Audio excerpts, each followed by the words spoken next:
எங்களுடைய குடும்பத்துல ஒரு வழக்கம் என்னன்னா, முதல் மகன் வம்ச விருத்தி செய்து குடும்பத்தை நடத்த வேண்டும்.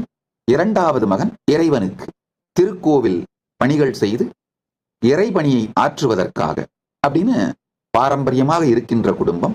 அதனால நான் பிறந்த பொழுதே அவர்கள் முடிவெடுத்து விட்டார்கள், நான் என் வாழ்க்கை இறை சேவைக்காக, அண்ணாமலையான் திருப்பணிக்காக, பரமசிவ பரம்பொருளின் திருப்பணிக்காக என் முன்னோர்களும் குடும்பமும் முடிவெடுத்து விட்டது.